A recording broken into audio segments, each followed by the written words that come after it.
Hello guys, how are you? Have a nice day. Welcome back to my YouTube channel, Starlight. At ngayon na naman, nagawa na naman ako ng kunting video ko sa pagluluto ko ng isang uri ng sabaw na simple lang din.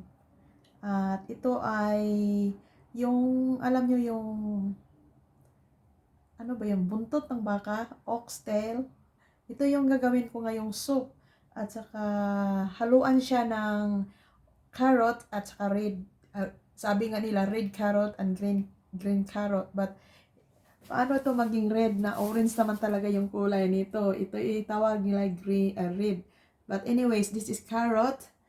At saka ito yung green carrot. Ito yung ihalo natin ngayon sa gagawin nating soup na oxtail. Ito po siya.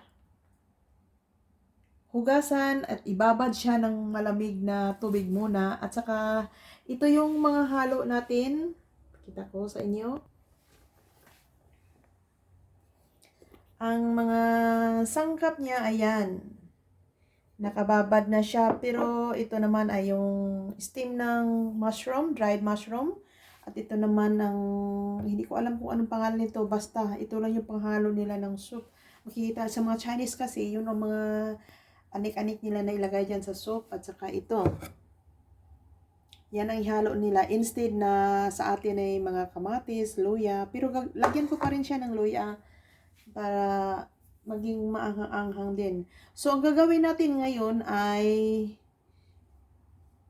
balatan natin yan. At saka ito ay ating ibabad muna sa tubig. Natural water lang.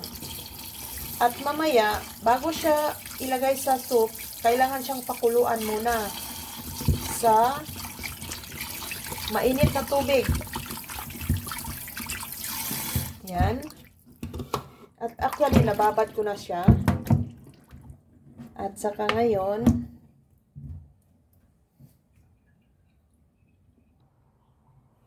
nahugasan na natin siya. Ngayon, ilipat ko na natin siya dito para ready siya sa pagpakulo. Ito yung gagamitin ko sa pagpakulo muna nito. Bago natin siya ihalo sa soup mamaya. Yan. Kasi yung iba naman kasi, maglagay sila ng ganito sa yung nakakulo na tubig. Pero ito, iba. Iba yung instruction nila. Ibabad siya sa tubig na malamig, saka siya isalang sa apoy. Ito na. Yan na siya sa paapoyan na o pakuluan na natin. Pagkatapos ng pag nakuluan na siya, yung hugasan naman ito ulit at saka ilagay siya mamaya sa gawin nating soup. So, ngayon guys, ito na naman, babalatan na natin itong carrot.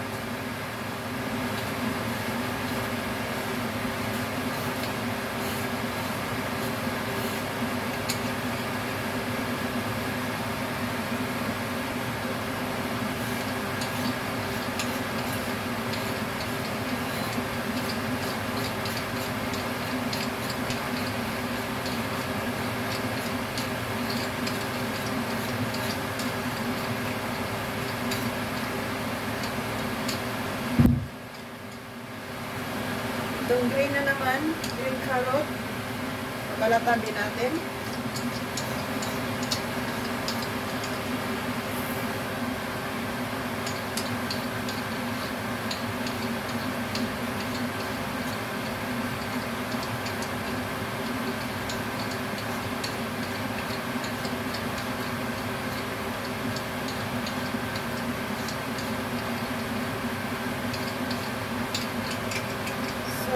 Tapos na. At ngayon, gagawin natin ay hihiwain muna natin ito 4 cubes para nasa soup natin. Ito muna yung lulupit ko na naman. Matigas kasi ito.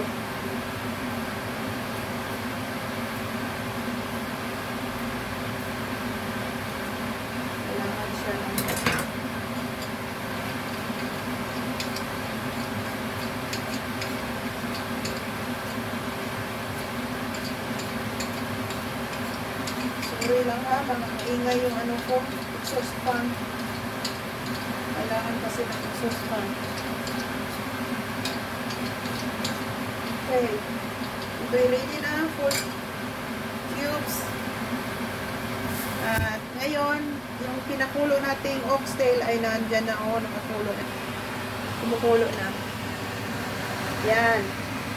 So, yan. I-off na natin yung fire at saka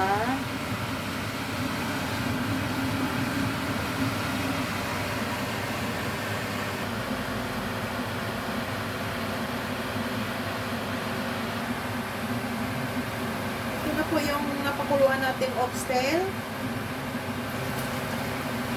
Kailangan din siyang hugasan ulit para mawala na yung taba niya. Purpose natin na i-ano natin siya sa natin, pakuluan muna natin sa i-glass natin sa tubig dahil sa napakulo na tubig dahil gusto natin matanggal yung taba-taba niya bago natin siya ihalo sa soup bago natin gawin soup. So kaya ngayon ito na po siya, ready na po siya mamaya sa paglagay natin sa pinakulo natin tubig. Magpakulo tayo ng tubig para yun na ang final natin gagawin soup.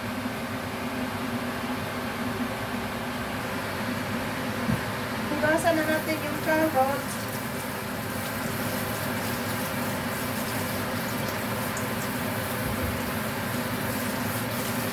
Para hiwain na siya into cubes or it's up to you kung ano ang style nyo ng maghiwa.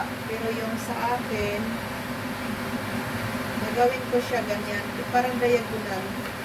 Hindi naman masyadong malaki. Depende lang sa inyo. Ang importante ay nandoon siya sa gagawin nating soup.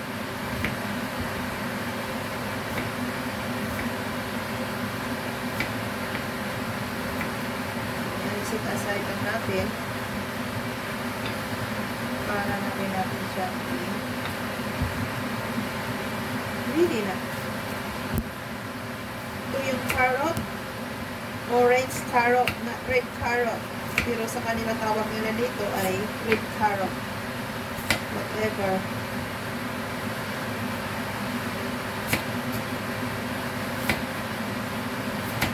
Yung magamit ng malaking kusilyo.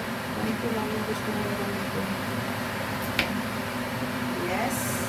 So, yan na. Yan po yung ginger. Mag-iwa lang din ako dito ng kunti. Hindi na makaramihan. Para lang makahalo lang siya sa soup. Kasi actually guys, nilagyan natin yung soup natin ng fruit skin. Hindi yan mawawala sa kanila. Pag long soup, talagang mayroon silang fruit skin. At nandoon na pinakuluan ko na sa tubig. Humalo ko na siya sa tubig. Nandoon, no? Nandiyan na siya. Ito na po yung ginagawa natin nandiyan na yung fruit skin, no, sa loob. Kasi kailangan yung fruit skin, yung balat yun ng prutas na parang citrus. Citrus yata yan sa atin. Kailangan siyang nakababad siya doon sa tubig bago siya pakuluan. Hindi siya ilagay kasi maganda daw ang resulta pag malamig ang tubig. Ilagay mo na yung pag hindi mo pa napakuluan yung tubig, nalagay mo na yung fruit skin. Kaya nilagay ko na din according to my old teacher about making the Chinese soup. Kasi ito naman sa mga Chinese talaga ito yung type nila sa paggawa ng soup. So, kumukulo na ang tubig natin. Ready na siyang lagyan sa ating mga sangkap. Tulad nito. Lagyan na natin. Kasi naka-ready na yan. Ito na naman. Ito kasi yung lasa daw dito. Yung parang niyog. Alam niyo yung niyog na ang lasa ng niyog. At saka, ito na po yung carrot. Lagay na din itong loya. Ito yung dilikdik ng luya. Bago ko siya ihalo, ay dilikdikin ko muna para yung ang juice niya talagang doon. Tapos, ito na yung meron pa. Ito yung mushroom steam mushroom. Ayan natin dyan. At ito yung oxtail natin na pinakuluan natin kanina. Halo na din natin siya dyan. Parang maging masarap ang ating sabaw. At saka ito na yung carrot.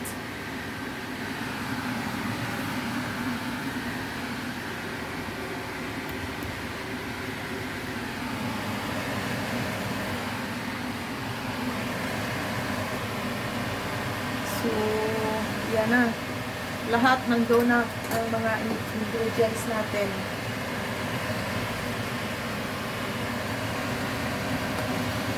Bago ko siya takpan, anuhin ko muna siya. Ihalo ko muna siya. Parang, kasi yung iba kasi didikit yung sa, ano ba yan? Yan sa bottom. Mahirap talaga mag-Tagalog yung Bisaya. Ay, napapatawarin. Yan na siya. So, ngayon gagawin natin, kasi nandyan na lahat, no? Takpan na natin. At saka, pakuluan ko muna siya ng malakas. Pag nakulo na itong yun, para bang yung, ang kulo niya, kasi ngayon, nalagyan ko natin, hindi pa siya nakulo, no? So, pakuluan ko siya ulit. Pagkatapos ng makulo, kumukulo na siya. I-reduce ko na siya dito sa low fire para good for 1 hour. Saka ko siya i-off at ilipat ko siya dito sa thermo. And ready na siya mamayang gabi. Mamayang gabi pa to namin yan o, kumukulo na siya, pero hindi pa masyado. Kailangan ko nakakulo siya ng yung super kulo. Super kulo. Tingnan natin ano ba yung super kulo na yan. Tulad ngayon, di ba, umusok na.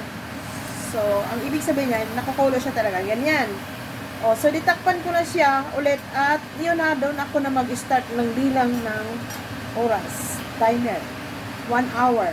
Pakuluan ko siya ng 1 hour na naka-reduce na yung fire niya. Ganyan. O, diba? Wala nang kitang apoy.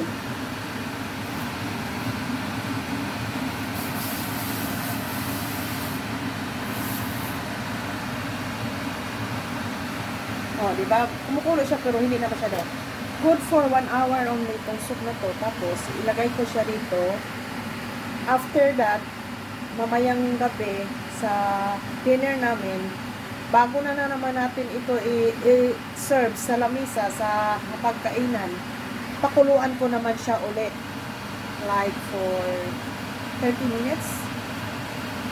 So, before, pakuluan ko siya ng mga 30 minutes. So, after that, yun na. Ready to serve na siya. Yun lang ang ginagawa nating oxtail soup. So guys, yun lang po yung ginagawa kong soup. So, while waiting na matapos na yung 1 oras, at saka yun naman lang, napakasimple lang naman, ang importante lang nandoon lahat yung ingredients.